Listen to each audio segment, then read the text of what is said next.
warahmatullahi wabarakatuh. Waalaikumsalam warahmatullahi wabarakatuh. Selamat pagi, salam sejahtera, salam tetap semangat. Yang kami hormati Kepala Sekolah SMA Negeri 1 Tuntang, yang kami hormati para wakil Kepala Sekolah SMA Negeri 1 Tuntang, yang kami hormati pula Bapak Ibu peserta diseminasi budaya positif di Sekolah SMA Negeri 1 Tuntang. Marilah kita panjatkan puji syukur kehadirat Allah Subhanahu wa Ta'ala, Tuhan yang Maha Esa, atas berkah dan karunia-Nya kita dapat bertemu, berkumpul di ruangan ini Jumat 7 Juni 2024 dalam kegiatan diseminasi budaya positif di Sekolah SMA Negeri 1 Tuntang yang diselenggarakan oleh CKP Angkatan 10 Kabupaten Semarang. Perkenalkan, saya di sini akan membacakan susunan acara pada pagi hari ini. 1. Pembukaan. 2. Menyanyikan lagu Indonesia Raya. Yang ketiga, doa. Keempat, sambutan Kepala Sekolah SMA Negeri 1 Tuntang. Kelima, penutup. Marilah untuk mengawali kegiatan pada pagi hari ini kita membaca basmalah bersama. Bismillahirrahmanirrahim. Selanjutnya menyanyikan lagu Indonesia Raya. Mohon hadirin untuk berdiri.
Hadirin dimohon duduk kembali. Acara selanjutnya adalah doa. Doa yang akan dipimpin oleh Bapak Ahmad Ihya Ulumudin. Kepada beliau kami persilakan.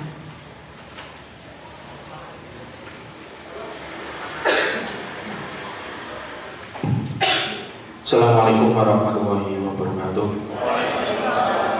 Mari kita berdoa bersama-sama meminta kepada Allah Subhanahu wa Ta'ala, semoga acara diseminasi budaya positif pada pagi hari ini diberikan kelancaran oleh Allah dari awal hingga akhir. Biridillah wa lisyafaati Rasulillah wa likaromati awliyaillah wa nafusu khususan ila hajatina wa hajatihim. Syaulillahi lana wa lahumul fatihah. A'udzubillahi minasyaitonir rajim. Bismillahirrahmanirrahim. Alhamdulillahi rabbil alamin arrahmanir rahim maliki yaumiddin. Iyyaka na'budu wa iyyaka nasta'in. Ihdinas siratal mustaqim. Siratal ladzina an'amta 'alaihim ghairil maghdubi 'alaihim waladdallin. Amin. A'udzubillahi minasyaitonir rajim. Bismillahirrahmanirrahim. Alhamdulillahirabbil alamin. Allahumma shalli wa sallim ala Muhammad wa ala ali sayyidina Muhammad sallallahu alaihi wa akhirin. Wassallallahu tabaraka wa ta'ala an kulli sahabati ya Rasulullah. Alhamdulillahirabbil alamin. حمد ذاكرين حمد الشاكرين حمد النائمين حمد يوافي الكفر مجيدا يا ربنا لك الحمد كما ينبغي لجلالك الكريم ومجدك اللهم يسر ولا تؤسر يا الله يسر لنا أمورنا أمور الدنيا والآخرة يسر لنا كل الأمور وعافنا من كل هم أو بلاء أو أنين اللهم حسن مقاصدنا مقاصد الدين والدنيا والآخرة اللهم صحتك العافية في الدين والدنيا والآخرة طول أمورنا يا الله وحسن أخلاقنا سأرجونا برحمتك يا الراحمين رب اجعلني مقيم الصلاة ومن ذريتي ربنا وتقبل دعاء اللهم أعنا على ذكرك وشكرك وحسن عبادتك ربنا لا تؤاخذنا إن نسينا أو أخطأنا ربنا وتحمل علينا إصرا كما حملته على الذين من قبلنا ربنا ولا تحملنا ما لا طاقة لنا به واعف عنا واغفر لنا وارحمنا أنت مولانا فانصرنا على القوم الكافرين ربنا آتنا في الدنيا حسنة وفي الآخرة حسنة وقنا عذاب النار سبحان ربك رب العزة عما يصفون وسلام على المرسلين والحمد لله رب العالمين. Sekian saya. Wassalamualaikum warahmatullahi wabarakatuh. Terima kasih kepada Bapak Ahmad Iya Omid. Selanjutnya adalah sambutan Kepala Sekolah SMA Negeri 1 Tuntang sekaligus untuk membuka diseminasi budaya positif pada pagi hari ini. Kepada beliau yang berhormat Bapak Agustiono SPD PDPI kami persilakan. Assalamualaikum warahmatullahi wabarakatuh. Yang kami hormati Bapak dan Ibu Guru SMA Negeri 1 Tuntang, wabil khusus Bapak Ibu peserta atau calon guru penggerak angkatan 10 Kabupaten Semarang dari SMA Negeri 1 Tuntang, ada Bapak Muhyiddin Ali Supriyadi SPD, ada Ibu Rina Arpenitias SPD dan Ibu Rianti SPD. Yang pertama dan yang pertama, mari bersama-sama kita memanjatkan puji syukur kehadirat Allah Subhanahu wa Ta'ala, Tuhan yang Maha Esa, bahwasannya pada hari ini kita semuanya diberikan kesehatan sehingga bisa hadir di dalam acara ini, yaitu acara diseminasi budaya positif sekolah dalam kondisi yang sehat walafiat, tidak kurang suatu apa. Bapak Ibu yang kami hormati, bahwasanya keberhasilan sekolah itu salah satu indikatornya adalah meningkatnya karakter, ya, pendidikan karakter yang ada di sekolah. Dari mana pendidikan karakter itu bisa meningkat, yaitu bisa diperoleh dari budaya-budaya positif yang ada di sekolah yang dikembangkan, yang menjadi pembiasaan di sekolah. Untuk itu hari ini Bapak Ibu kami hadirkan untuk ikut memahami ataupun ikut bersama-sama mengkaji budaya positif yang sudah dilakukan di SMA Negeri 1 Tuntang maupun yang belum dan akan dilaksanakan ataupun akan diperbaharui lagi. Yang sudah baik ini ditingkatkan menjadi baik lagi. Nah, apa saja nanti budaya positif yang akan disampaikan oleh pemateri, mari kita ikuti bersama dan nantinya kita laksanakan di lingkungan SMA Negeri 1 Tuntang agar pendidikan karakter para peserta didik di SMA Negeri 1 Tuntang ini meningkat, utamanya dalam menciptakan pelajar yang memiliki profil atau memiliki karakter profil pelajar Pancasila. Begitu ya Bapak Ibu. Untuk itu nanti monggo waktu sepenuhnya kami berikan kepada Bapak Ibu calon guru penggerak angkatan 10 dari SMA Negeri 1 Tuntang untuk menyampaikan pemaparan diseminasi budaya positif yang nantinya akan kita kembangkan untuk meningkatkan karakter, menebalkan karakter yang baik peserta didik di SMA Negeri 1 Tuntang. Dengan mengucap bismillahirrahmanirrahim, acara diseminasi budaya positif pada hari ini saya nyatakan dibuka. Waktu ini dilakukan saya. Wassalamualaikum warahmatullahi wabarakatuh. Selanjutnya adalah masuk pada acara inti dari penyampaian materi diseminasi budaya positif, yang dimana waktu sepenuhnya nanti akan saya kembalikan kepada Bapak Ibu CGP Angkatan 10 Kabupaten Semarang. Demikianlah saya akhiri. Mohon maaf apabila saya dalam bertutur kata membawakan acara banyak kesalahan. Mohon maaf yang setulus-tulusnya. Kami akhiri. Wabillahi taufiq wal hidayah. Wassalamualaikum warahmatullahi wabarakatuh. Waalaikumsalam warahmatullahi wabarakatuh. Penyampaian pertama mungkin dari Bapak. Penyampaian materi yang pertama yaitu dari Bapak Muhyiddin Ali Supriyadi SPD. Kepada beliau Bapak. Ya, terima kasih kepada Dian. Assalamualaikum warahmatullahi wabarakatuh. Waalaikumsalam warahmatullahi wabarakatuh. Nasib semangat di Bapak Ibu. Ya. Tetap semangat dan selalu semangat. Ya, terima kasih kepada Bapak Kepala Sekolah yang telah membuka acara diseminasi budaya positif ini. Mudah-mudahan acara yang telah dibuka ini nanti bisa bermanfaat untuk kita semua, untuk sekolah dan juga Bapak Ibu yang saya hormati. Pada kesempatan kali ini kami bertiga selaku calon guru penggerak angkatan 10 Kabupaten Semarang yang kebetulan dari SMA Negeri 1 Tuntang akan mendiseminasikan tentang budaya positif. Kami bertiga di sini bukan berarti kami yang lebih paham dari panjenengan, kami yang lebih pintar dari panjenengan, tapi kami di sini akan berkolaborasi menyampaikan pemahaman penerapan tentang budaya positif di sekolah. Dan kebetulan di SMA Negeri 1 Tuntang ini untuk angkatan 10 ini ada 3 CGP. Salah sendiri Muhyiddin Ali Supriyadi, kemudian ada Bu Rina Yanti dan Bu Rianti. Sehingga dalam penyampaian pemaparan nanti kami dibagi bertiga. Ada nanti 2, Yanti Nurina 2, Nurianti 2.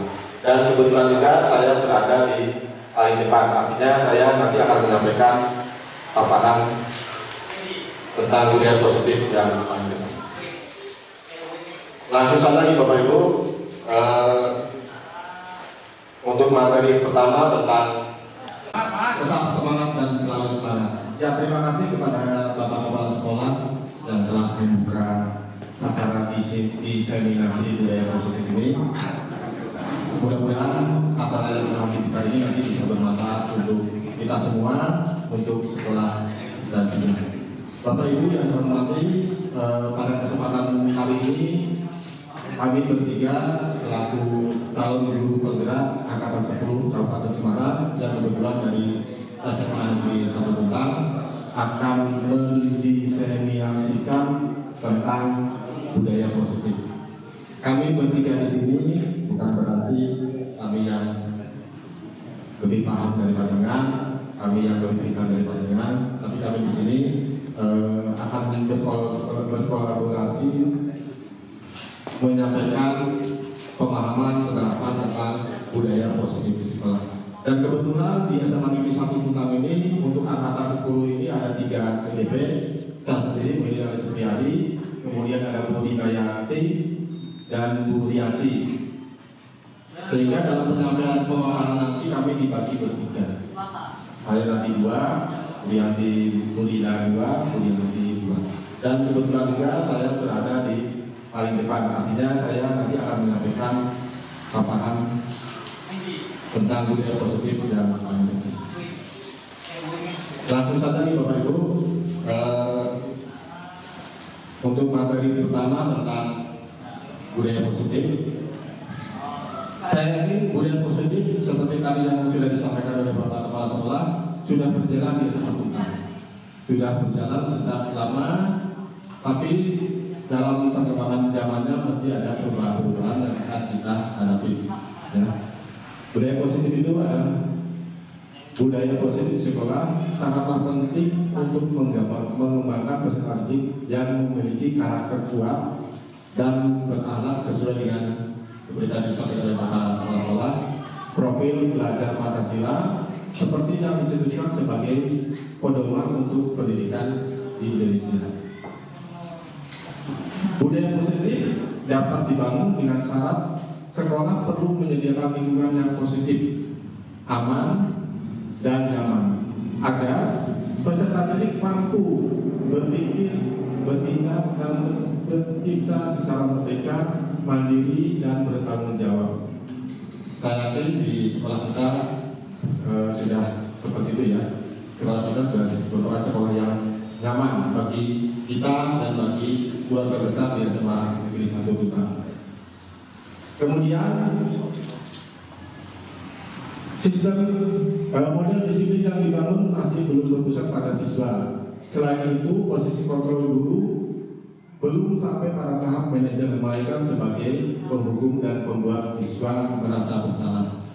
Ya, saya yakin termasuk saya sendiri, saya selaku guru di SMA 1 Tuta, saya merasa saya sering menjadi penghukum. Saya menyadari kenapa saya merasa sebagai penghukum, ya karena saya selama 2 bulan ini mengikuti TJP. Contoh penghukum yang sering saya lakukan, jika anak terlambat, ayo kamu pusat, ayo kamu lari dulu ke agen lapangan. Ya, itu salah satu contoh saya sebagai guru dan penghukum. Ya. Kemudian ada juga yang membuat siswa merasa bersalah. Umpamanya ada siswa terlambat, saya bilang, kamu itu gimana sih? Kok terlambat? Apa ada kasihan sama Ali ya? Setiap hari harus menunggu. Nah, jadi hal-hal seperti itu kadang kita tidak merasa bahwa itu adalah sesuatu yang kurang pas di era pembelajaran sekarang ini. Nah, di pertemuan pagi hari ini kita akan membahas itu semua. Ya, nanti saya berbicara tentang paradigma baru tentang budaya positif, kemudian kebutuhan dasar manusia, nanti Bu Yanti juga dan Brina ada materi saya. Bapak Ibu yang saya hormati, siswa-siswa yang memiliki disiplin diri sehingga mereka bisa berperilaku dengan mengacu pada nilai-nilai kebajikan universal dan memiliki motivasi internal. Itu nanti materinya akan disampaikan oleh rekan saya.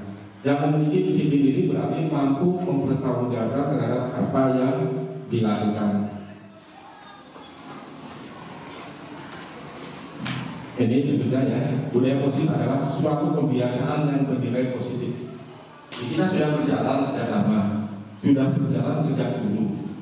Yang perlu kita perbaiki dan perlu kita teruskan adalah kebiasaannya. Ya. Kadang-kadang kita menyampaikan sesuatu, anak sudah menjalankan, setelah itu kita lupa lagi. Nah, itu pentingnya suatu kebiasaan yang bernilai positif. Ya, jadi budaya positif adalah suatu kebiasaan yang bernilai positif di dalamnya mengandung sejumlah kegiatan yang mampu menumbuhkan karakter murid. Untuk mewujudkan budaya positif harus dilakukan sejak dini, mengingat dalam prosesnya membutuhkan waktu yang lama dan konsisten dari setiap stakeholder yang ada. Seperti tadi yang disampaikan oleh Bapak Konselor, jadi untuk menciptakan budaya positif yang maksimal butuh kolaborasi semua pihak, butuh kerjasama dari berbagai pihak yang ada di lingkungan sekolah, bisa juga dari luar lingkungan sekolah. Nah, Bapak Ibu, ini nanti saya akan mencoba mempraktikkan pemantik ya tentang budaya positif. Dan saya mau meminta relawan 2 orang untuk maju ke depan. Silakan. Pak Gun mungkin, ya silakan. Sama Pak Agung boleh. Ya.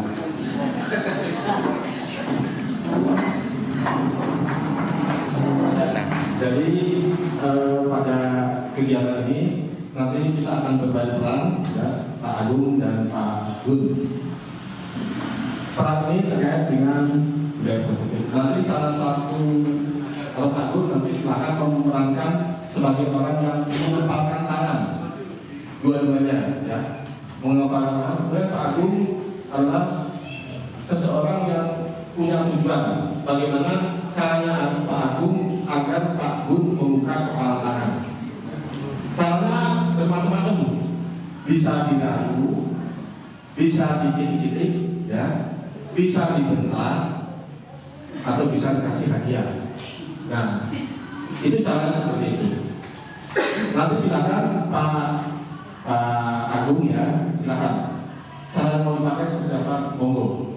sepuasnya, senyamannya, seenaknya panjenengan. Ya, silakan. Waktunya cuma 30 menit. Silakan. Ya, Pak Budi itu ceritanya mengapa sesuatu yang sangat amat berharga sekali. Nah, dia bisa memulai.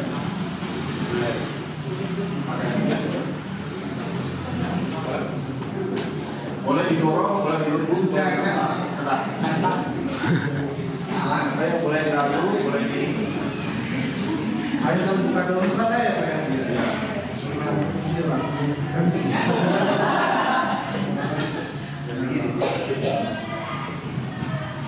Silakan, upaya apa saja dilakukan Pak Jelas silakan di.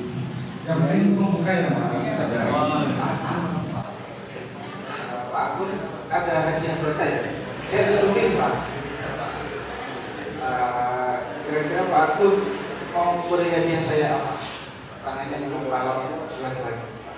Pak Agun yang mau beri hadiah saya sebenarnya berarti ini kalau saya sudah terbuka, Pak Agun langsung beri hadiah kepada saya. Ya kebetulan saya hari ini ulang tahun Pak. Kiranya Pak Agun mau beri saya. Ya, cukup kita pilih yang sudah selesai ya. Ya, tepuk tangan untuk Pak Agung. Nah, saya mau bertanya kepada Bapak Ibu, kira-kira apa yang dilakukan oleh Pak Agung tadi? Cara untuk membuka kepala tangan dari Pak Agung tadi? Ya, merayu. Jadi siapa yang paling merayu? Alhamdulillah. Salah satu merayu. Ada lagi tadi?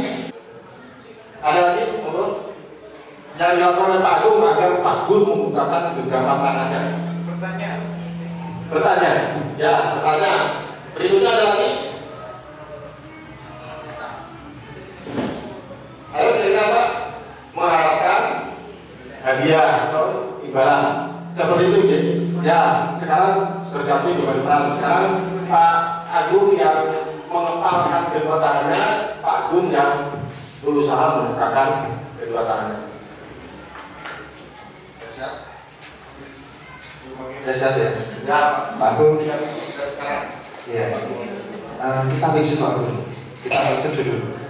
Bisu dulu nanti kalau saya kalah Pak Agung yang membuka tangan atau gimana terserah. Nanti kita bisu dulu. Kita mulai Pak Agung. Oke, 1, 2. Bisu dulu. Bisu, oh bisu no. Lo kan nggak bisa.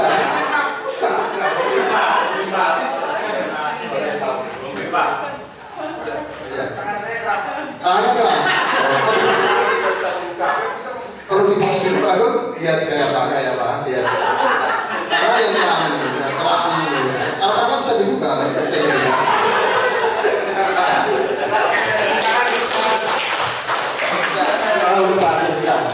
Silakan duduk. Ya, kalau tadi Pak Agung ketika berusaha membukakan kepala tangannya Pak Agung dengan merayu, bertanya dan mengharapkan gimana. Dan ternyata yang kedua strateginya lebih mantap. Ada strategi khusus yang dilakukan oleh Pak Agung. Tadi kan cara dengan speed.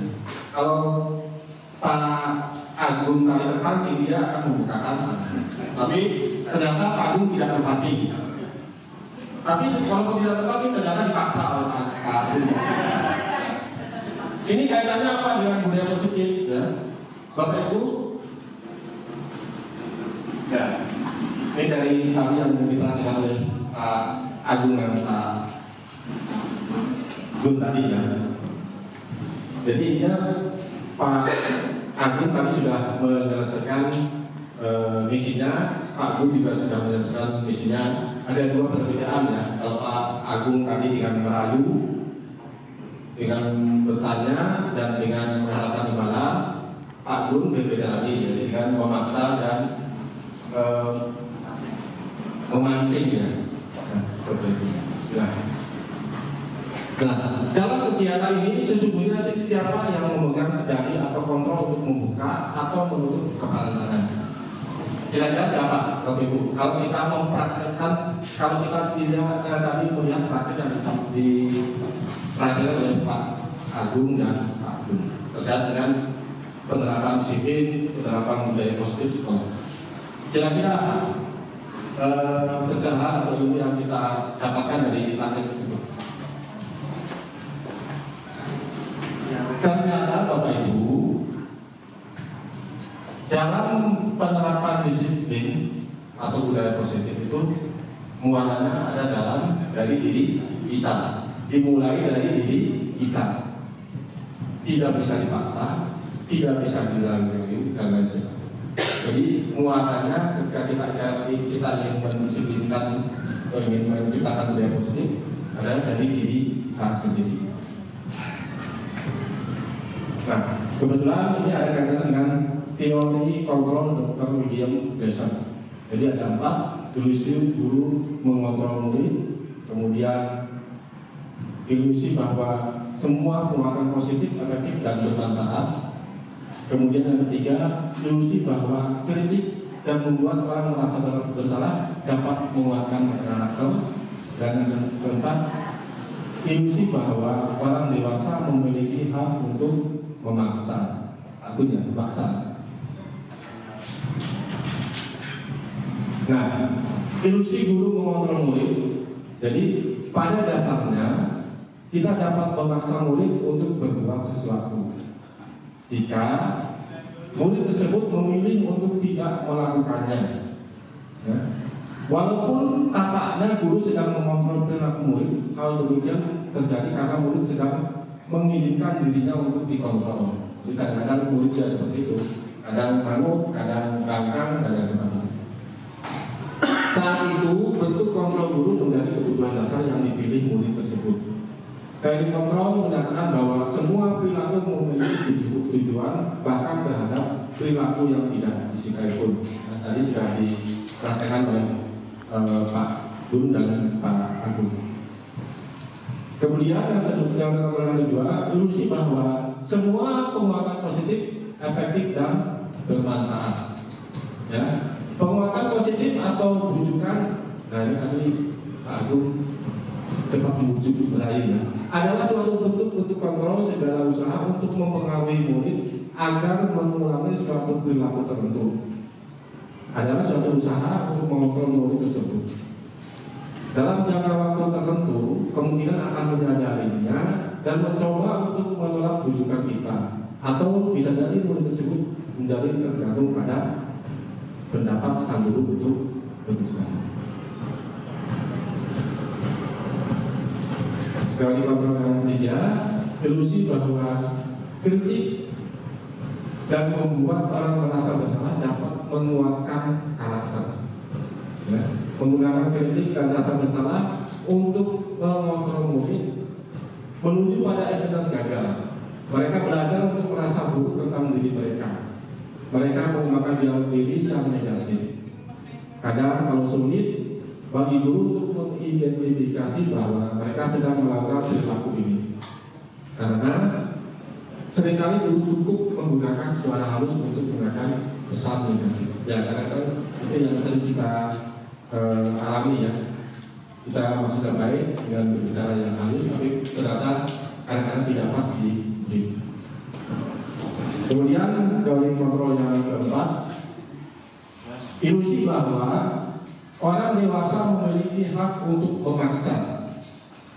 Banyak orang dewasa yang percaya bahwa mereka memiliki tanggung jawab untuk membuat murid-murid berbuat hal-hal tertentu.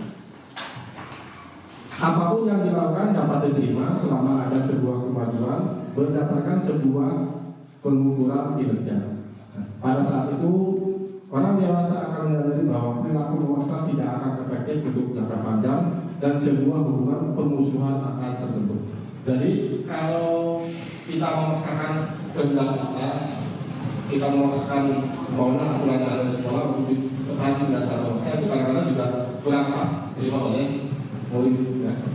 Kalaupun murid menerima biasanya ada pendek. Ya. Pokoknya hari ini Pak Ira Pak paksa begini, tapi kedepannya beberapa minggu kemudian itu akan diulangi lagi. Yaitu kelemahan dari sikap memaksa. Nah ini perbedaan ya tentang teori budaya positif. Ya.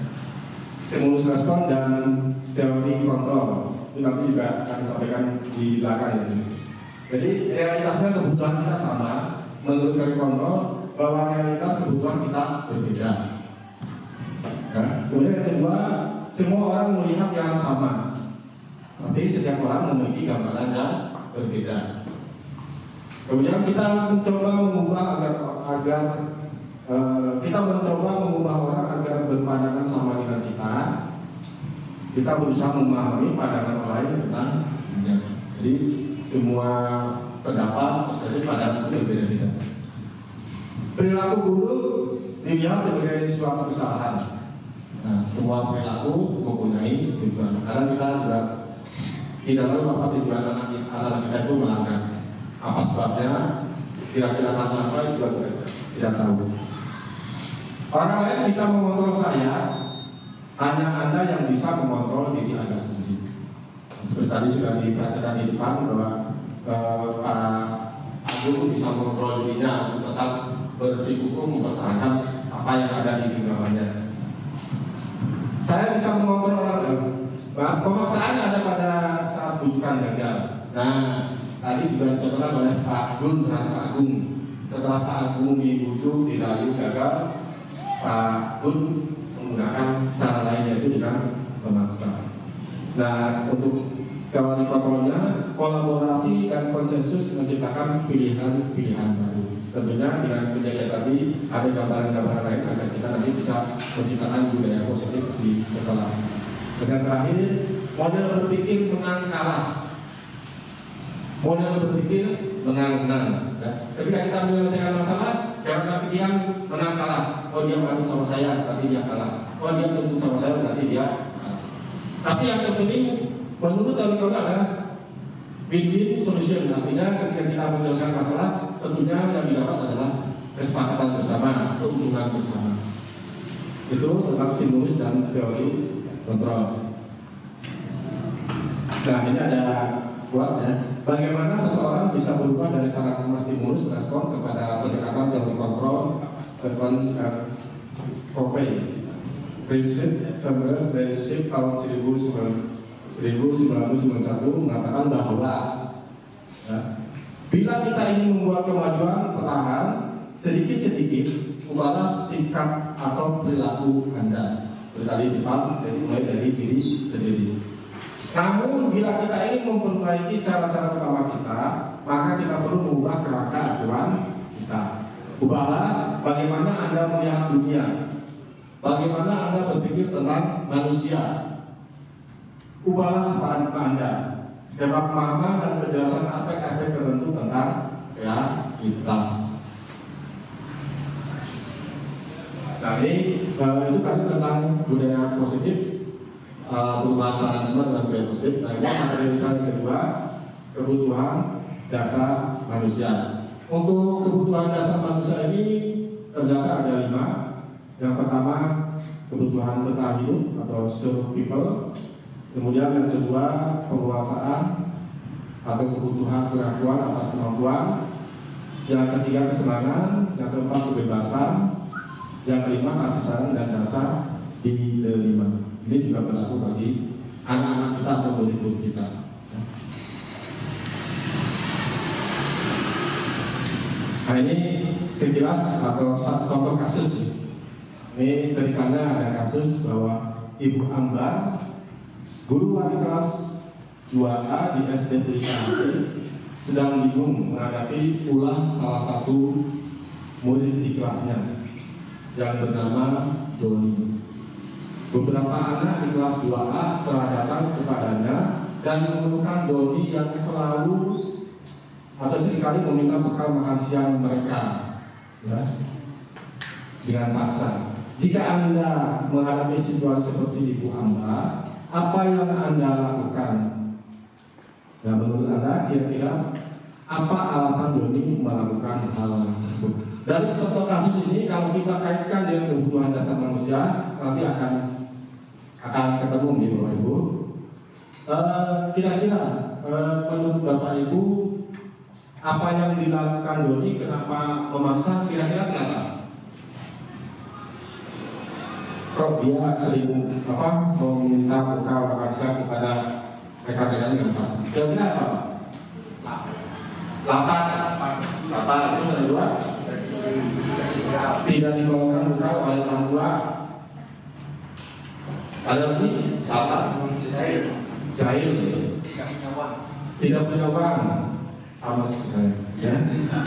Coba dulu ya. Jadi apa yang disampaikan oleh Bapak Ibu semua ada betulnya. Nah, kalau kita kaitkan dengan kebutuhan 5 dasar kebutuhan manusia, tadi Pak Ganta atau Pak Yoga menjawab 8. Nah, kalau kita kaitkan dengan kebutuhan dasar manusia, berarti masuknya kemana? Ke bertahan hidup atau survival. Nah, kemudian yang berikutnya tadi Pak Bu Ika tidak dibawakan bekal. Ya, kalau tidak dibawakan bekal, kira-kira masuknya kemana? Kasih sayang dan rasa diterima. Kemudian Pak Bu tadi jahil. Kira-kira masuk kemana kalau kita kaitkan dengan kebutuhan dasar manusia? Kesenangan. Ya, jadi itu Bapak Ibu salah satu contoh dari kasus yang telah tadi saya sampaikan terkait dengan 5 kebutuhan dasar manusia. Nah, jadi ini hanya contoh-contoh saja nih. 5 kebutuhan dasar manusia itu bertahan hidup yang berkaitan dengan makanan, pakaian, tempat tinggal, keamanan, kesehatan. Kemudian kasih sayang dan rasa diterima ini berkaitan dengan rasa diterima atau kepedulikan. Kemudian berbagi, kerjasama, menjadi bagian dalam kelompok. Yang berikutnya pengayaan, penguasaan. Ya. Itu ada harga diri, kemudian keinginan untuk dianggap, kemudian memimpin, berprestasi, diakui dan didengar. Untuk kebebasan, mandiri, memiliki pilihan, mencoba hal baru, berprestasi, mampu mengendalikan arah dirinya, dan yang kesenangan bermain, humor, antusiasme dan kerelawanan. Jadi pada prinsipnya di kebutuhan dasar manusia baik kita sebagai guru maupun sebagai murid bisa. Bapak Ibu yang saya hormati, ini gambaran umum secara yang disampaikan di sini tentang disiplin politik yang nanti akan disampaikan oleh rekan-rekan saya. Jadi teori kontrol ini tadi ada 4 ya. Yang pertama, Anda tidak bisa mengontrol orang lain, hanya Anda yang bisa mengontrol diri Anda sendiri. Itu nanti berkaitan dengan makna disiplin. Itu nanti akan disampaikan oleh Bu Rianti. Kemudian teori kontrol yang kedua, semua perilaku memiliki tujuan. Itu teori motivasi yang juga akan disampaikan oleh Bu Rianti. Kemudian teori kontrol yang ketiga, model berpikir menang-menang, kolaborasi dan konsensus menciptakan pilihan baru. Itu 5 posisi kontrol sebagai guru. Ya, yang tadi di awal sudah ada penghukum, merasa bersalah, kemudian manajer dan lain sebagainya. Itu nanti akan disampaikan oleh Bu Dinayati. Dan yang 5 kebutuhan dasar manusia itu tadi yang sudah disampaikan oleh saya. Bapak Ibu, untuk materi yang pertama dari saya tadi ada perubahan paradigma tentang budaya positif, dan yang kedua adalah 5 kebutuhan dasar manusia. Selesai, barangkali ada yang mau menanyakan, mungkin nanti akan dipusatkan di akhir sesi dari pembinaan. Dari saya, saya mohon maaf apabila ada pertanyaan kekurangan. Terima kasih. Assalamualaikum warahmatullahi wabarakatuh.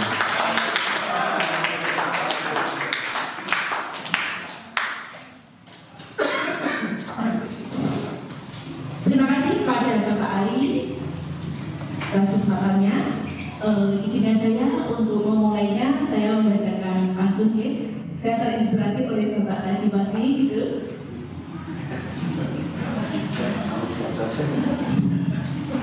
Air pria tanda tak gila. Air tenang bagai berlian. Izinkan saya mengucapkan salam Kepada hadirin sekalian,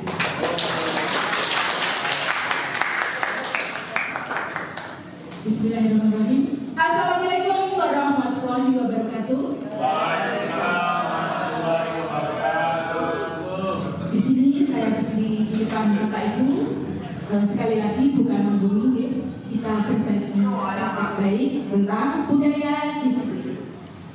Nanti saya mohon juga untuk Bapak Ibu berkenan untuk kita berbagi pengalaman, berbagi ilmu, kita saling sharing. Tadi oleh Bapak Ali tentang teori kontrol. Anda tidak bisa mengontrol orang lain, hanya Anda yang bisa mengontrol diri sendiri. Nah, ini nanti akan menuju ke makna disiplin. Kata disiplin, Bapak Ibu, kalau kita mendengar kata disiplin, kira-kira apa yang terbayang dalam benak Bapak Ibu?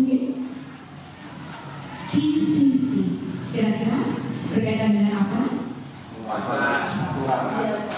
Aturan. Kemudian apa lagi Bapak Ibu? Waktu. Terus apa lagi? Pembiasaan. Terus apa lagi? Jarak. Oke. Terus apa lagi? Apa ada lagi? Hukuman. Terus biasanya ada hubungannya dengan tata tertib gitu ya. Oke. Ternyata kata disiplin ini berasal dari bahasa Latin yaitu disiplina, yang artinya belajar.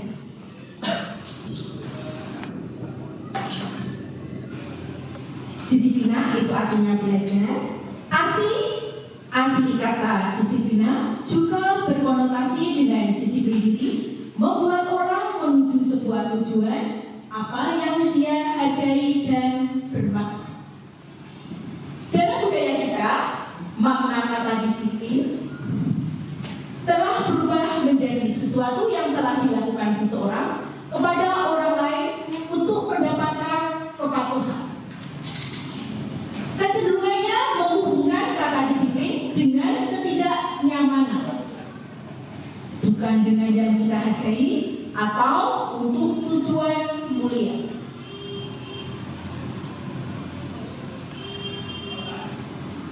Dan makna disiplin sekarang itu adalah kemampuan mengontrol dan menguasai diri agar tercapai tujuan mulia, yaitu menjadi seseorang yang kita inginkan berdasarkan nilai-nilai yang kita hargai.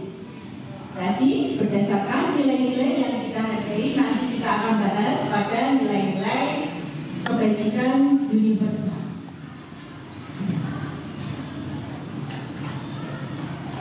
Tujuan disiplin ternyata ada tujuan jangka pendek dan tujuan jangka panjang. Tujuan jangka pendek yaitu membuat murid terlatih dan terkontrol dengan mengajarkan bentuk-bentuk tingkah laku yang pantas dan yang tidak pantas bagi mereka. Sedangkan tujuan jangka panjang yaitu perkembangan pengendalian diri sendiri dan pengarahan diri sendiri, yaitu dalam hal di mana seseorang dapat mengarahkan dirinya sendiri tanpa pengaruh dan pengendalian dari pihak luar. Dari tujuan jangka pendek dan tujuan jangka panjang, akhirnya disimpulkan tujuan disiplin positif, yaitu disiplin positif merupakan salah satu cara penerapan disiplin yang bertujuan untuk menumbuhkan kesadaran serta memberdayakan anak tanpa melakukan sesuatu tanpa sokongan, ancaman maupun hukuman. Nah, Bapak Ibu yang saya hormati, di depan ada kalimat pengantin, yaitu bagaimana menurut Anda? Pernahkah Anda melakukan sesuatu untuk mendapatkan senyum dari orang lain? Untuk mendapatkan hadiah?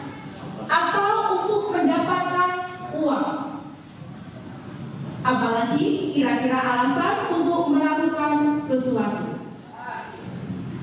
Ini Bapak Ibu, misalnya kalau ini berkaitan dengan kita harus berangkat pagi, kan gitu ya. Kira-kira alasannya apa gitu Bapak Ibu? Kita harus berangkat pagi tepat waktu gitu. Apakah ada Bapak Ibu yang berkenan untuk sharing?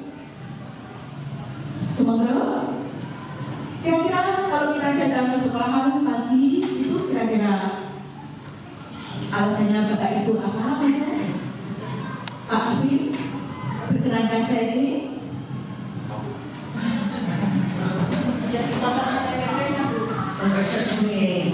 Ujian, terima kasih. Dia tidak dipotong PPP-nya. Silakan Pak. Jalanannya masih senggang ya, jalan masih senggang, kemudian sampai di tempat ujian itu umumnya pasti kalau datang lebih pagi itu pasti bagus, beda kalau datang ke siang. Terima kasih. Kemudian Bu Nadi,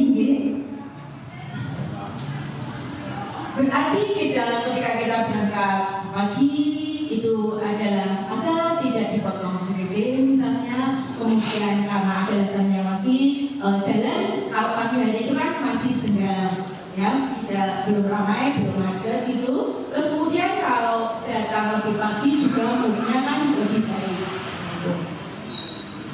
Ini sebenarnya berarti berkaitan dengan teori motivasi. Teori motivasi itu ada 3. Yang pertama, untuk menghindari ketidaknyamanan atau hukuman. Yang kedua, untuk mendapatkan imbalan atau penghargaan dari orang lain. Yang ketiga, untuk menjadi orang yang mereka inginkan dan menghargai diri sendiri dengan nilai-nilai yang mereka percaya. Teori motivasi ini dikembangkan oleh Bosenke dalam buku yang diskusi itu pada tahun 1998. Kalau kita telah tentang permasalahan kita berangkat pagi tadi, misalnya ada jawaban maksudnya sharingnya tadi karena agar tidak terpotong PPP. Kira-kira motivasinya pada posisi mana Bapak Ibu? Eksternal, oke, yaitu yang pertama kah, yang kedua kah, atau yang ketiga? Yang pertama, berarti itu kan seperti kayak kalau terpotong terpotong sesuatu apalagi yang berkaitan dengan penghasilan kita itu kan berarti kan kayak dihukum kan gitu kan. Berarti itu adalah motivasi yang pertama, termasuk motivasi yang pertama yaitu untuk menghindari ketidaknyamanan atau hukuman. Berarti yang untuk menghindari hukuman. Kemudian tadi ada alasan yang ketika berangkat pagi, datang pagi ke sekolah karena apa itu menghindari kemacetan. Jalanannya kan kalau pagi itu kan relatif lengang ya, tidak ramai gitu. Berarti kira-kira itu hubungannya dengan yang mana? Yang mana kan? Berarti kalau kemudian apa itu menghindari kemacetan, berarti kan sesuatu kita menghindari ketidaknyamanan. Berarti ini sebenarnya ada dua ya. Itu adalah yang pertama yaitu untuk menghindari ketidaknyamanan. Tapi kemudian ketika ada juga alasan selanjutnya yaitu kalau kita berangkat pagi berarti kan akan menimbulkan mood yang baik. Dan itu kan berarti bisa juga dengan menjadi motivasi yang ketiga yaitu untuk menghargai diri sendiri. Dengan mood yang baik berarti kita akan mengajarnya itu adalah dengan penuh tanggung jawab.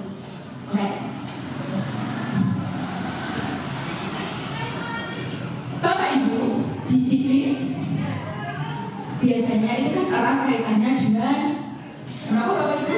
Hukuman, terus kemudian penghargaan, yang lain apa lagi? Hukuman biasanya kita berikan kepada siswa atau murid kita yang melanggar aturan. Kemudian penghargaan akan diberikan kepada oleh siswa yang memperoleh prestasi. Di sini keduanya itu ternyata hukuman dan penghargaan itu akan membentuk disiplin dengan identitas gagal. Kenapa bisa disebut identitas gagal? Nanti kita bahas ini.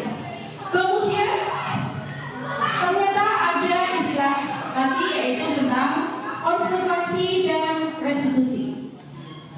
Konsekuensi dan restitusi itu nanti akan membentuk disiplin dengan identitas yang berhasil atau identitas yang sukses.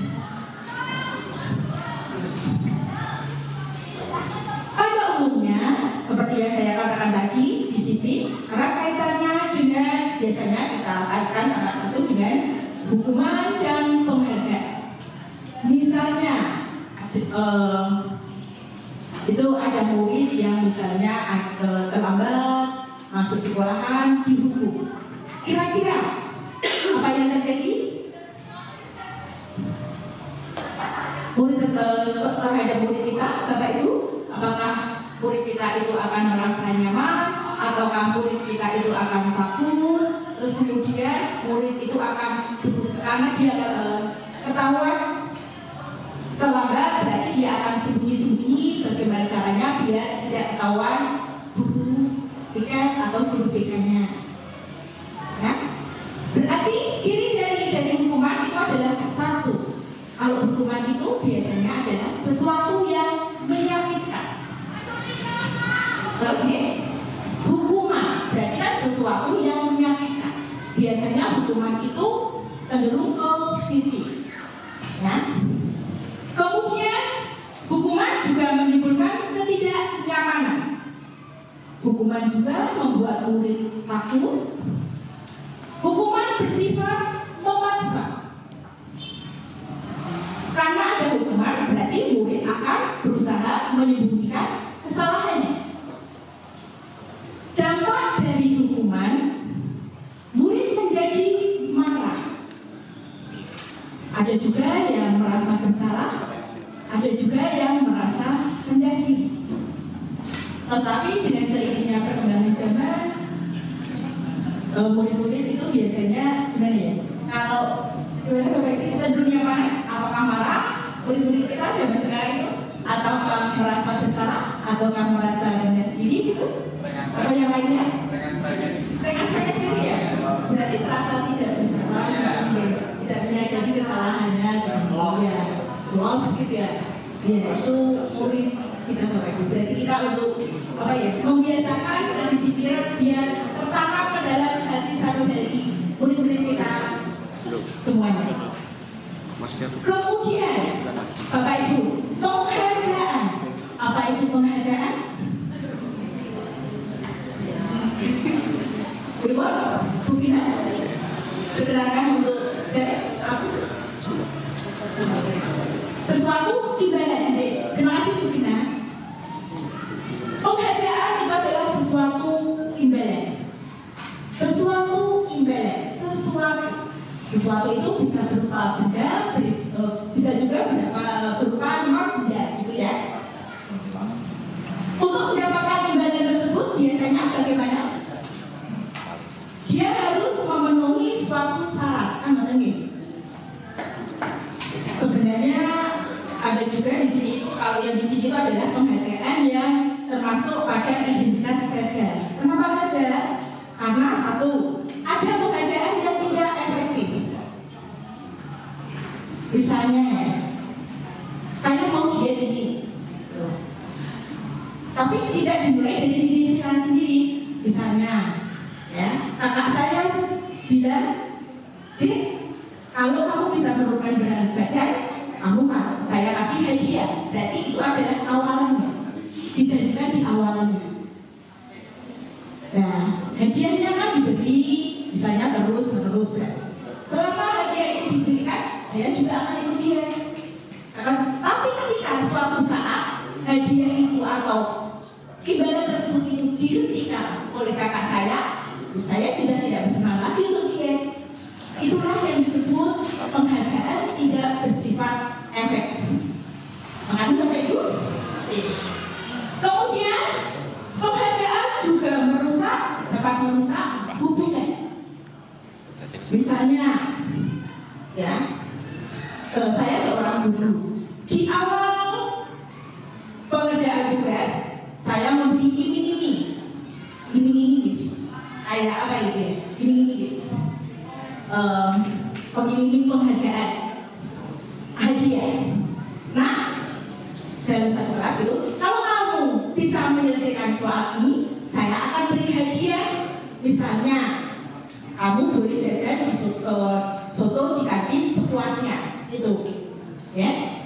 Nah, anak tersebut satu kelas akan selalu berlomba, oke lah, berlomba gitu. Kemudian yang kalah, ya, ada juga yang kurang merasa suka, ya, bahkan ada timbul iri hati.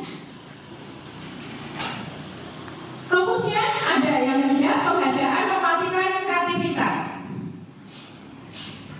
Itu otomatis sudah jelas ya Bapak Ibu. Terus kemudian penghargaan dapat bersifat menghukum. Misalnya dalam sistem ranking, tapi diberitahukan pada di awal kegiatan tersebut. Misalnya, ya, ada sistem ranking.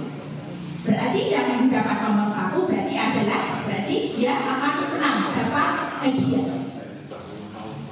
Tapi di balik itu Bapak Ibu, ternyata ada murid kita yang merasa dirinya adalah, aku kok gagal ya, lebih sedikit lagi, yaitu murid kita yang ranking nomor 2, yang merasa dia adalah, padahal sebentar lagi ini hampir dia adalah menjadi sukses, kan begitu. Nah, dia merasa bahwa penghargaan tersebut adalah bersifat menghukum. Yang ketiga, selanjutnya ya, sudah sampai yang kelima, itu adalah ternyata penghargaan dapat juga merampas hak menghargai diri sendiri. Nah, alasan-alasan tersebut itu adalah yang mengakibatkan di situ, ya, itu adalah sebenarnya adalah suatu cara untuk mengontrol perilaku seseorang, tapi mengontrol perilaku seseorang untuk terbentuk disiplin, tetapi disiplin yang terbentuk itu adalah dianggap identitas yang gagal karena alasan tersebut. Sesuai dengan yang dikemukakan oleh Alfie yang mengemukakan, baik penghargaan maupun hukuman adalah cara-cara mengontrol perilaku seseorang yang menghancurkan potensi untuk pembelajaran yang sesungguhnya. Menurutku, secara ideal, tindakan belajar itu sendiri adalah penghargaan yang sesungguhnya.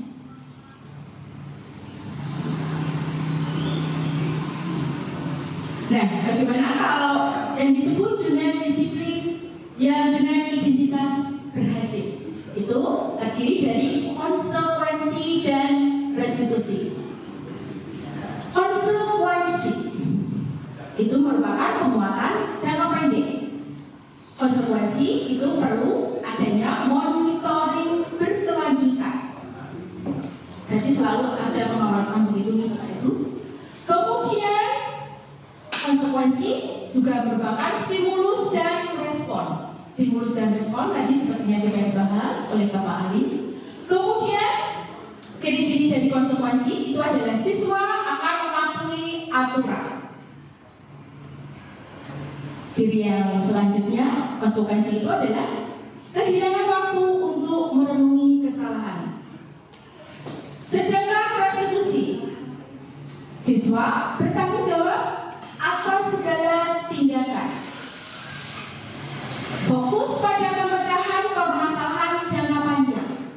Murid menghargai diri sendiri dan orang lain. Kemudian restitusi itu adalah memegang kontrol diri. Siswa lebih bersemangat dalam menyelesaikan kasusnya sendiri. Konsekuensi itu adalah itu. Kalau kita nanti berdiri pada posisi kontrol sebagai pemantau. Berarti sebagai pemantau nanti diterangkan lebih lanjut oleh Bu Rina Tinggi. Itu adalah selalu kita sebagai guru itu adalah acaranya adalah ketika ada murid yang bersalah begitu akan mengingatkan peraturannya apa ya nak, gitu. Nah, kalau kamu melanggar peraturan ini berarti konsekuensinya apa, sanksinya apa.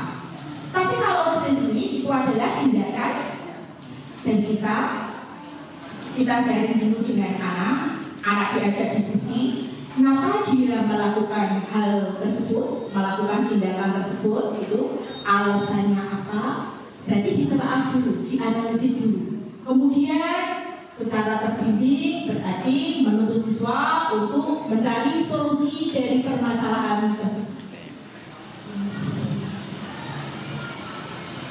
Di depan itu adalah contoh hukuman dan konsekuensi beserta restitusi. Itu hanya sekedar contoh ya Bapak Ibu. Hukuman itu seperti apa? Biasanya kalau hukuman itu adalah hukuman fisik, terus biasanya itu adalah mimik guru itu adalah marah, galak, gitu. Nah, terus kemudian muridnya juga kelihatannya itu adalah takut. Tapi itu kalau murid yang dulu sekarang ya sedikit berbeda. Terus kemudian kalau konsekuensi itu biasanya ini adalah contoh ketika permasalahan tentang murid yang terlambat masuk sekolah. Misalnya hukumannya murid dihukum lari keliling lapangan 2 kali. Jadi kan hukuman fisik. Terus konsekuensinya guru memberikan konsekuensi kepada murid tersebut untuk meminta surat izin masuk ke BK yang ditandatangani guru piket dan BK. Kalau penanganan masalah tersebut berdasarkan restitusi, berarti guru akan melakukan diskusi dengan murid, ya. Terus guru akan menanyakan keyakinan kelasnya untuk menemukan jalan keluar dari permasalahan tersebut. Bapak Ibu, disiplin erat kaitannya dengan nilai-nilai kebajikan universal. Berarti nilai-nilai positif yang diyakini secara umum. Terdiri apa saja Bapak Ibu? Sebenarnya sangat banyak sekali. Di sini saya hanya memberi contoh beberapa.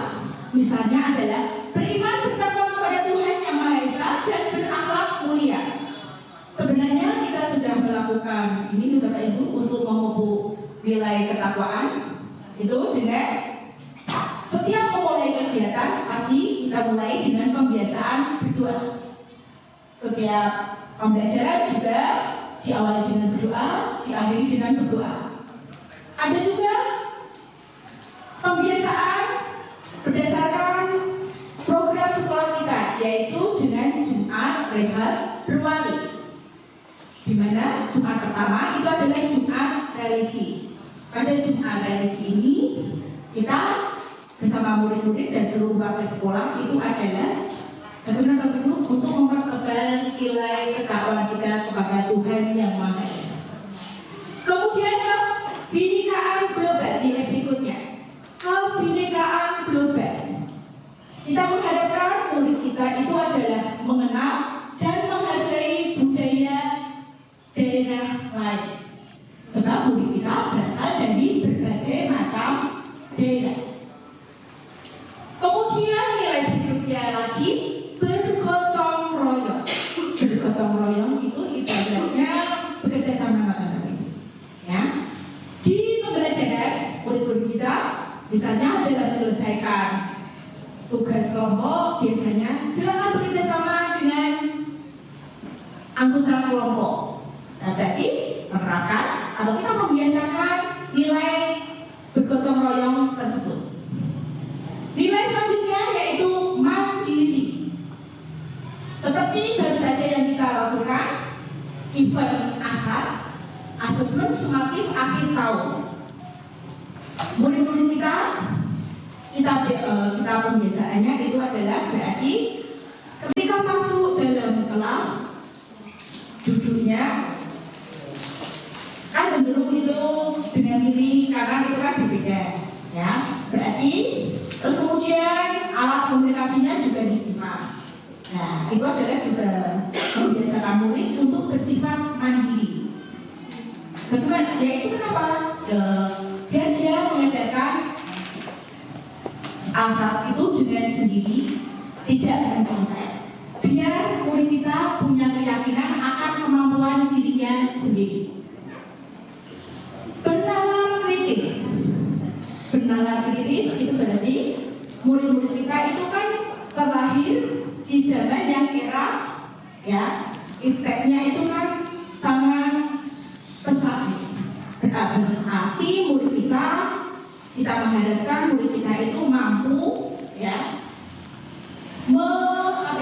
menyaring informasi yang ada. Selanjutnya adalah kreatif. Kreatif itu ya sudah kita terangkan kemarin pada P5 tersebut. Banyak anak-anak kita itu adalah super kreatif sekali hanya dengan plastik ternyata menghasilkan karya yang sangat wow banget, sangat keren. Demikian. Selanjutnya, nilai-nilai kebajikan universal itu akan kita tuangkan dalam keyakinan kelas. Saya yakin Bapak Ibu sekalian sudah tahu dan sudah melaksanakan kemarin setiap tahun ajaran baru kita akan membuat kesepakatan kelas, keyakinan kelas kan Mas Mungkin. Berarti kita sharing saja di Bapak Ibu. Keyakinan kelas adalah sesuatu yang diyakini bersama yang berasal dari penyatuan pikiran untuk menjadikan nilai-nilai kebaikan untuk diturunkan di kelas-kelas. Kemudian, bagaimana membuat keyakinan kelas? Ternyata keyakinan kelas itu adalah lebih abstrak dari peraturan. Pernyataan yang universal atau umum. Biasanya berbentuk kalimat positif. Kalimatnya pendek sehingga mudah diingat. Sebaiknya sesuatu yang dapat diterapkan dan di lingkungan tersebut atau sesuai dengan keadaan agar mudah diterapkan. Keyakinan kelas itu adalah dibuat oleh semua warga kelas. Mengapa Bapak Ibu materi yang saya sampaikan? Untuk materi selanjutnya akan dilanjutkan oleh beliau Ibu Rinayani. Semoga Ibu. Sekali lagi bertepuk tangan yang mulia untuk Bu Yanti. Baik, terima kasih Bu Yanti, terima kasih Pak Ali yang sudah memaparkan materi sebelumnya. Tadi Pak Ali tentang apa ya materinya ya? Disiplin positif itu tadi Bu Yanti. Kalau Pak Ali tadi paradigma ya. Sepertinya ini kalau udah tegang Ibu Bapak masih fokus gak? Masih aman ya. Saya ingin dong Ibu Bapak berdiri dulu sebentar, kita resetin dulu biar fokus lagi materi. Ada yang mau mungkin gak? Kalau tidak ada ikuti saya ya. Mana tunjuknya? Ini oke. Sekarang tolong diputar berlawan arah jamnya. Pelan dulu, pelan. Semakin cepat. Pegang berhenti.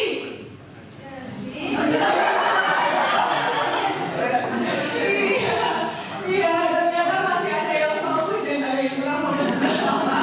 Terima kasih Bapak, silakan kembali.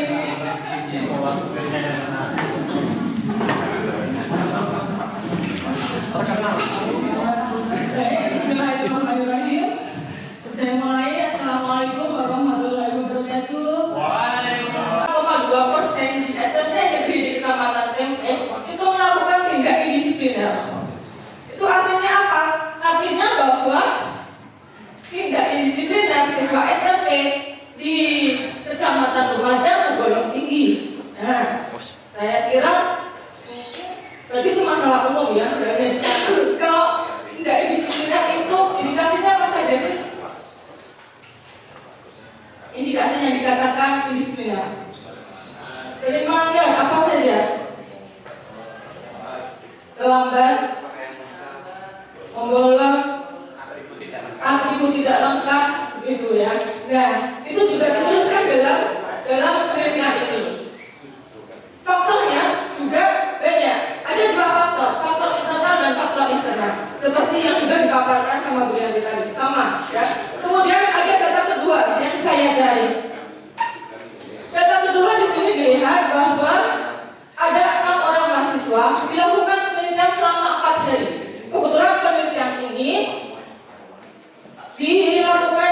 dua universitas pendidikan. Ya. Ini ditulis oleh Retnawati atau tahun 2003. Kalau kita lihat dari grafik ini, Ibu Bapak, bahwa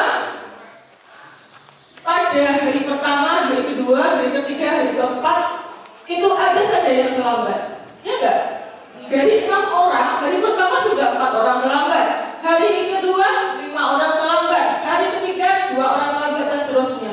Bukan hanya terlambat, tapi bolos mata kuliah, ada juga tidur di kelas, makan di kelas, pakaian tidak rapi. Jadi ini merupakan indisiplin tidak?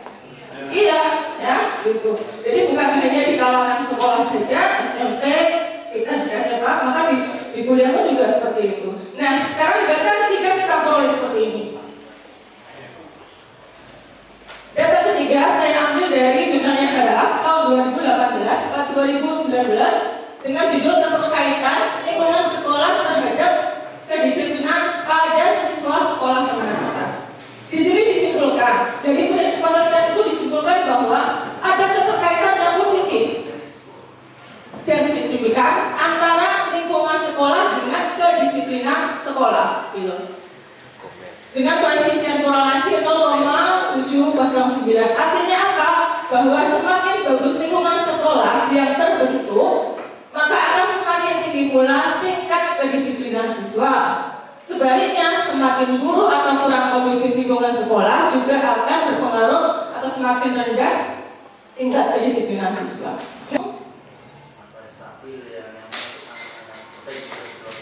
Iya, Pak Gun berpendapat bahwa menciptakan lingkungan sekolah itu sangat penting. Dan bahwa kalau kita lihat di sini, artinya tindak kedisiplinan itu tidak pada usia, ya, bisa SMP, bisa SMA, bisa kuliah, bahkan tidak juga pada strata sosial, begitu.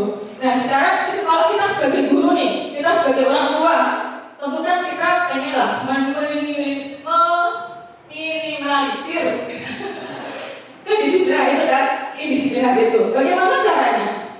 Tentu masing-masing punya cara, ya. Sekarang saya punya sesuatu pertanyaan, bisa minta ya. Nah, nanti saya minta tolong ini dianalisis ya. Risa dan Hana dipanggil masuk ke ruangan Bu Dewi. Wakil kepala sekolah SMA Makmur. Bu Dewi baru saja mendapatkan pengaduan dari Ibunda Tisa bahwa Hana menggunakan kata-kata kasar dan merendahkan Tisa di sosial media. Sekarang kalau Ibu Bapak berkedudukan sebagai Ibu Dewi, kira-kira apa yang akan dilakukan? Ada yang mau coba?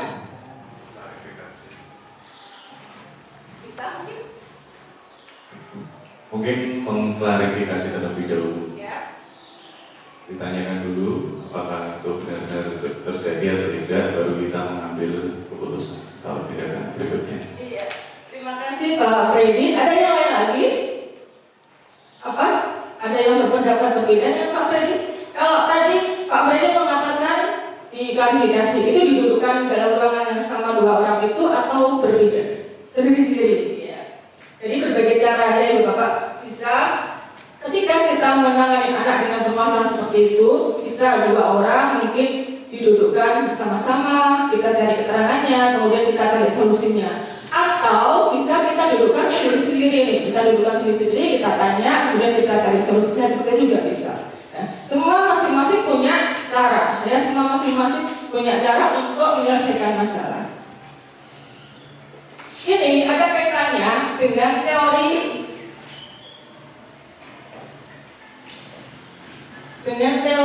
kontrol yang akan kita pelajari. Bahwa kalau tadi Pak Gurianti sudah menjelaskan menarik mana disiplin dan motivasi, teori motivasi. Sekarang teori kontrol itu turunan dari model berpikir menang-menang dan kolaborasi konsensus menciptakan. Ya, itu akan turun kepada teori kontrol, kemudian segitiga restitusi. Jadi semua sangat berkaitan ya, ini yang kami sampaikan hari ini sebenarnya gitu. Nah, sekarang teori kontrol menurut Gerson, yang pertama sebagai penghukum, yang kedua membuat rasa bersalah, ketiga teman, keempat pemantau, dan kelima manage. Sebenarnya ini kita bisa terapkan bukan hanya sebagai guru. Ketika kita di lingkungan keluarga bisa kok kita terapkan seperti ini. Gitu. Nah, sekarang masing-masing kita penjelasan coba. Kalau penghukum itu seperti apa? Kira-kira gimana? Tadi sudah banyak disampaikan sama Pak Ali dan Bu Yanti. Penghukum itu biasanya bisa secara verbal bisa, secara fisik bisa, pakai mata melotot, pakai suara yang nada tinggi, gitu ya, pakai menunjuk-nunjuk, gitu.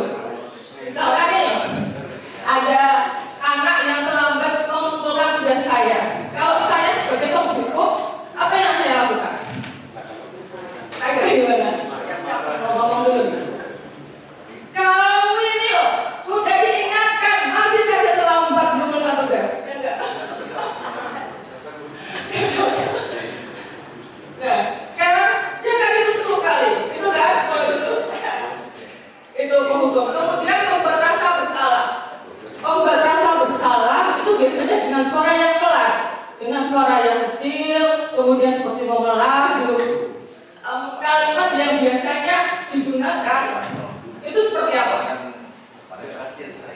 Iya benar, kamu ya kasihan sama ibu ya. Ibu sudah ada pamitan dari masih saja terlambat mengumpulkan tugas. Itu pengalaman yang membuat rasa bersalah. Ya. Yang ketiga sebagai teman, ya. Kalau teman lebih akrab, lebih enak, mungkin bisa saling ngobrol, saling bicara gitu. Nah, tapi tentu saja ada plus sama minusnya. Gitu. Kalau sebagai teman, kata-kata yang biasa kita gunakan, ya sudah, nggak apa-apa, besok jangan bilangin lagi, gitu kan? Biasanya gimana? Kira-kira anak bagaimana? Anak akan merasa ketergantungan sama gurunya. Oh dia temanku. Oh Pak Guru itu temanku. Santai aja, nggak apa-apa. Gitu ya, anak kan seperti itu. Nah, setelah tadi teman, yang keempat adalah pemantau. Pemantau. Guru datang dengan catatan. Kamu sudah terlambat mengumpulkan tugas sebanyak 4 kali berturut-turut. Ini catatan ibu ada ya. Kamu tahu konsekuensinya? Nah, seperti itu. Memantau dengan catatan ya, dengan data-data yang dia bawa. Kemudian kalau manajer ini dirasa posisi yang ideal yang bisa kita terapkan ya. Keterampilan sebagai teman dan pemantau nanti menjadi sebagai manajer. Ini pinter-pinternya ya, kita dua-duanya sebagai teman dan pemantau. Guru meminta murid mempertanggungjawabkan perilakunya, biarkan murid itu mencari jawaban atas masalahnya. Seperti itu. Dampaknya apa? Dampaknya murid akan bisa mengevaluasi diri. Ya, tentu saja seperti itu. Nah, sekarang kita mau bermain peran. Nah, ini ada kasus nih, ada kasus. Rehan terlambat hadir di sekolah, gitu. Coba saya minta 2 orang dong, kami minta 2 orang, satu sebagai Rehan, satu sebagai Pak Guru penghukum lah, gitu. Siapa? Yang mau ke depan? Pak Zli boleh. Nanti sama Bapak Guru boleh. Kita lihat actingnya ya, satu sebagai Rehan seperti apa, satunya sebagai Pak Guru penghukum nih. Monggo. Saya kuat ya.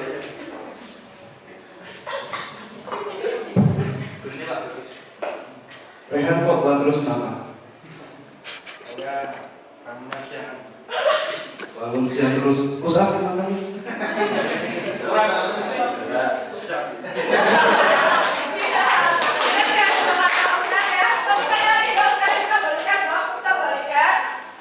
Sekarang Pak Bagus sebagai Rehan dan Pak Dwi sebagai pembatas rasa bersalah. Agak betul Pak. Nah.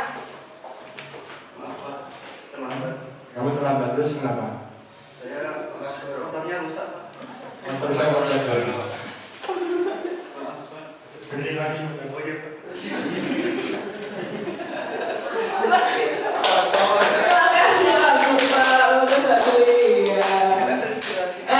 Itu tadi sebagai penghukum dan membuat rasa bersalah.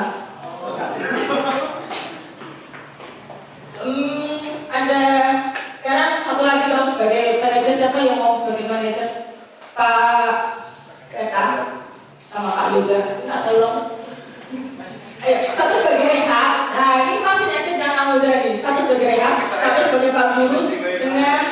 posisi sebagai manajer. Silakan.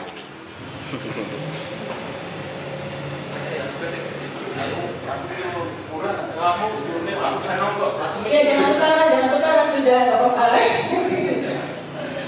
Ayo.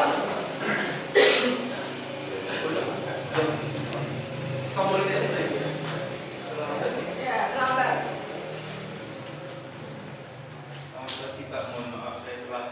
Kamu tahu sekarang jam berapa? Masih jam 7 kurang. Kamu nggak bisa baca jam. Sekarang jam setengah 12. Nggak biasa. Terus apa konsekuensi Anda ketika kamu terlambat? Mohon maaf Pak, biasanya nggak ada konsekuensi dari yang lain Pak. Kan ini jam. Oke ya terus kalau kan dari sekolah nggak kamu? Oh nggak boleh mas. Terus kalau biarkan murid itu punya solusi atas masalahnya. Oh iya. Oke. Sekarang karena kamu terlambat, kira-kira apa yang akan kamu lakukan ketika kamu ingin masuk ke kelas saya? Ini Pak, saya mau berjanji untuk tidak terlambat lagi. Kalau terlambat janji lagi loh. Iya. Ini kalau kita sekali. Jadi silakan masuk. Nggak mau Pak. Lumayan Pak Haji. Terima kasih Pak. Kalau satu lama sudah belajar nanti belajar sama Pak Guru ya. Terima kasih Pak. Juga sama Pak. Kayak gitu tadi bisa mengerti ya Bapak Ibu perbedaannya ya. Mana sebagai penghukum, mana sebagai pembuat rasa bersalah, teman, kemudian pemantau dan manajer. Nah, posisi yang paling ideal yang bisa kita terapkan itu yang mana? Yang mana bisa yang kita terapkan nih sekarang? Manajer ini, ya, manajer ini yang sebenarnya kita terapkan ketika kita menemui masalah dihadapkan dengan masalah kenaan seperti itu. Pada ketika kita sudah menerapkan diri sebagai manajer, ada langkah-langkah yang harus kita lakukan. Ya, ada 3 langkah. Namanya segitiga restitusi. Yang pertama adalah menstabilkan identitas. Yang kedua, validasi tindakan yang salah. Dan yang ketiga, menanyakan keyakinan. Gitu. Kalau menstabilkan identitas, kita bisa dengan perkataan seperti ini. Setiap orang pernah melakukan kesalahan seperti itu. Gitu. Jadi seperti kita menenang-nenangin gitu. Kamu bukan satu-satunya orang yang pernah salah dengan seperti ini gitu. Itu yang pertama tadi, menstabilkan identitas. Lalu yang kedua, validasi tindakan yang salah. Nah, kalimat atau yang bisa kita gunakan adalah kamu tentu punya alasan melakukan seperti itu, nak. Kenapa juga? Gitu. Kemudian ada cara efektif nggak untuk kamu menyelesaikan masalah kamu itu? Nah, dengan menstabilkan identitas, biar dia mencari, oh iya, saya salah seperti ini, saya harus seperti apa. Kemudian yang ketiga, menanyakan keyakinan kelas apa yang sudah kita sepakati bersama. Tentu ini berkaitan dengan keyakinan kelas, ya. Bisa juga kamu ingin jadi seperti apa toh nantinya, seperti itu. Nah, itu tadi Bapak Ibu, ada 5 posisi kontrol guru dan sebagai manajer itu adalah posisi yang paling ideal yang bisa kita terapkan untuk menangani masalah dengan 3 tahapan tadi, ya. Yang pertama apa?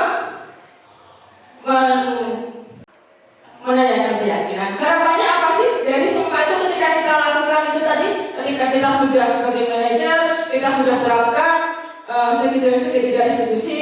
Harapannya apa? Kita berharap nih murid ya akan jadi manusia yang merdeka, ya enggak? Akan jadi manusia yang bertanggung jawab, yang mandiri. Nah, begitu. Kemudian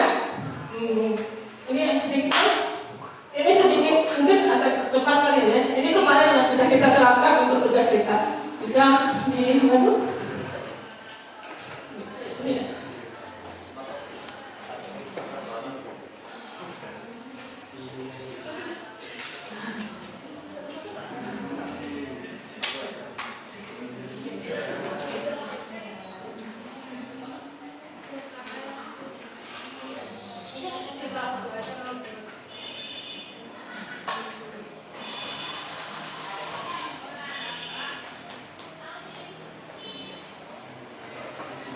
Nah ini ketika Pak Halim menghadapi murid ya, ketika murid punya masalah, kemudian yang dilakukan Pak Ali adalah dengan menerapkan etika restitusi.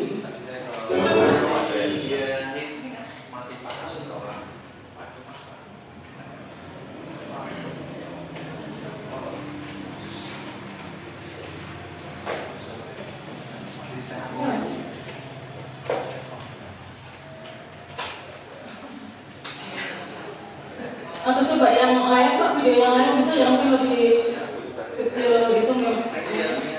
Ya, ini yang dulu.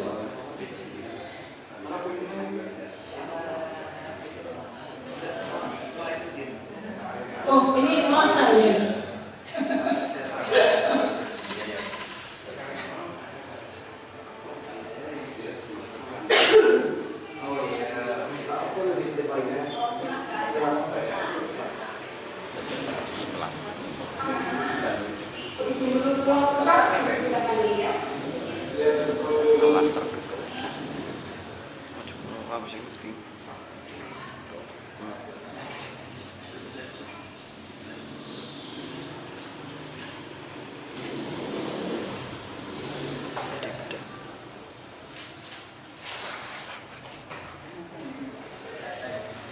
Irfan, itu ngomongin ibu ya. Aku tuh Bukannya kita sepakat tentang kesepakatan bulanan. maaf, salah tuh udah tahan. Jadi Irfan, ibu tidak menyalahkan trauma keterangan kata. Tapi yang ingin ibu sampaikan.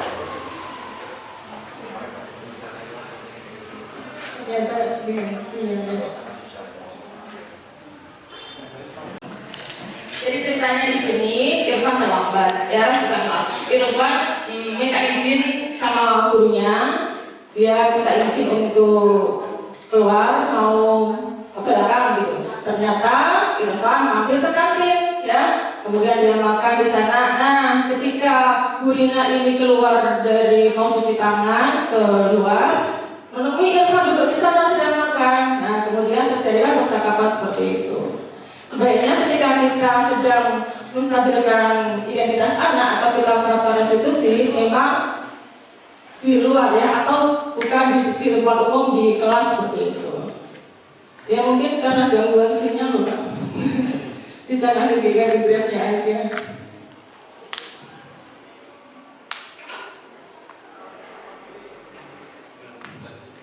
Nah, sekarang saya coba mau itu udah mendengar mungkin dari ibu atau bapak yang pernah selama ini sudah berperan sebagai apa sih gitu. Ada yang mau bercerita tidak? Atau kalian bisa bercerita? Atau kita minta tolong dituliskan. Nanti saya tunjuk ya. Gak apa-apa kan? Tolong, yuk tuliskan nama sama pernah sebagai apa gitu ya. Kemudian nanti diceritakan dong kira-kira seperti apa. Boleh, terserah saja tidak apa-apa. Boleh sebagai pemantau, boleh sebagai penghukum juga boleh, sebagai teman nggak apa-apa gitu.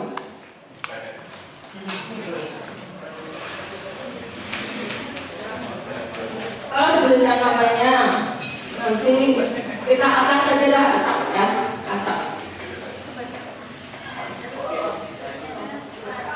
Dulu pernah sebagai apa di antara 5 posisi kontrol tadi.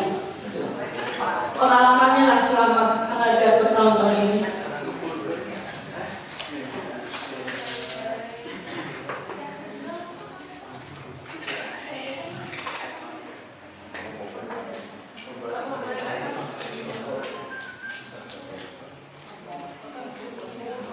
Nah, nanti bisa dikumpulkan Pak, dikumpulkan opini.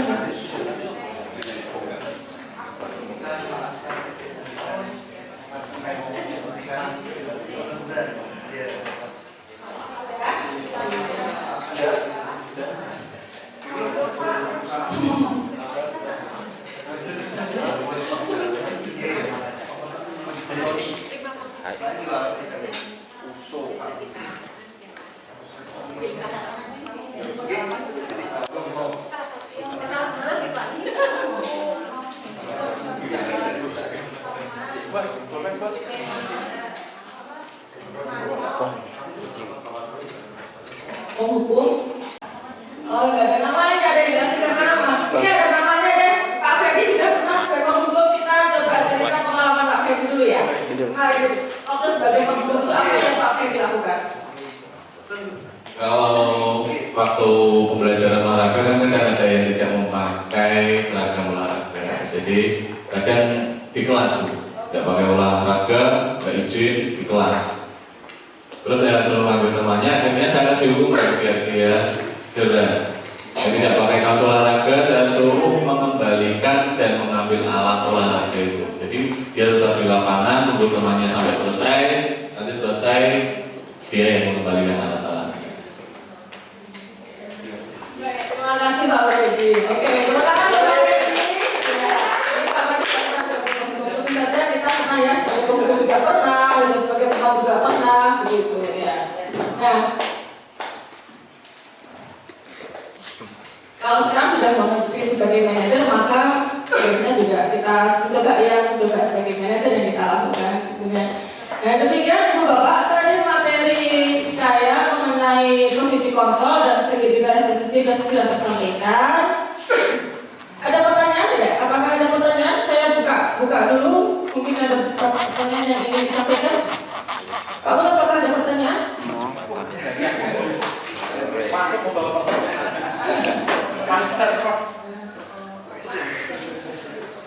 Terima kasih Bu Rina. Kita tahu ya, mungkin beberapa di antara Bapak Ibu juga sudah sering menerapkan restitusi ya, sering menerapkan segitiga restitusi. Saya juga ibaratnya sudah sering praktik dan kita tahu juga anak atau remaja ini kan memang psikologinya masih tergolong labil ya. Jadi mungkin 1 minggu pertama atau 2 minggu pertama bahkan 1 bulan pertama mungkin setelah di restitusi ya, istilahnya masih nurut atau masih ingat terhadap keyakinan kelas, tapi lama-kelamaan mereka pasti akan kembali lagi ke sifat asalnya ini. Nah, ini kira-kira solusi dari Bu Rina atau ini dari Bu Rina ini bagaimana? Terima kasih. Terima kasih Pak Guru, ini pertanyaannya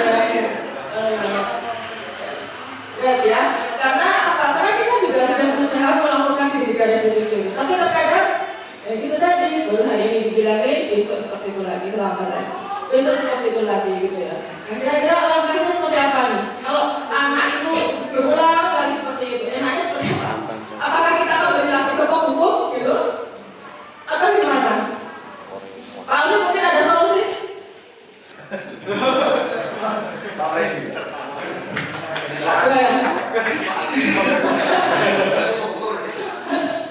Iya. Terima kasih. Kalau saya pribadi ya, ketika seperti itu ya, sebagai guru jangan lelah ya, jangan lelah untuk memberitahu anak gitu aja. Ya, tetap kita berpikiran positif bahwa anak itu pasti punya logika. Ketika logikanya kita asah ya, kita ajak dia untuk berpikir, dia pasti akan ada rasa titik itu. Benar, oh iya aku harus juga seperti itu, sesuai pengalaman seperti itu gitu ya. Jadi ini jangan lelah lah kita untuk beberapa ya merangkul anak seperti itu. Ya, terima kasih Pak Gun. Ya. Baik Bapak Ibu, tadi Bu yang tidak patut, maka saya juga ingin mengakhiri dengan patut ini ya. Apa tadi ya? Belum Pak. Pasangan istri adalah suami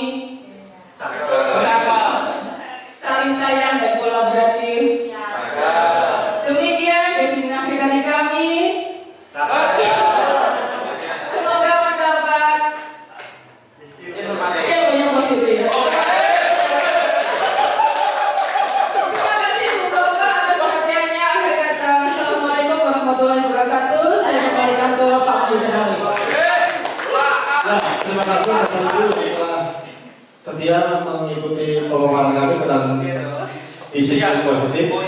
Dan alhamdulillah untuk pemaparan sudah selesai. Tapi sebelum selesai, saya minta Pak Gun barangkali ada refleksi sedikit tentang pelaksanaan diseminasi disiplin positif tersebut.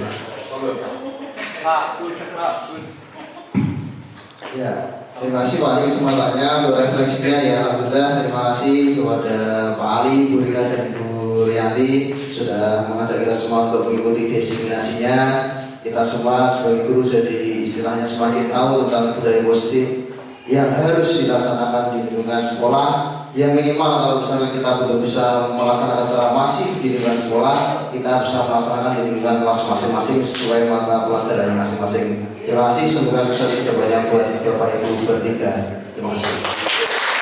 Terima kasih mudah-mudahan apa yang kita sampaikan pada hari ini bisa dimanfaatkan atau bisa direalisasikan di sekolah kita. Dari kami, apabila dalam perjalanan kurang, mohon maaf yang sudah. Terima kasih. Assalamualaikum.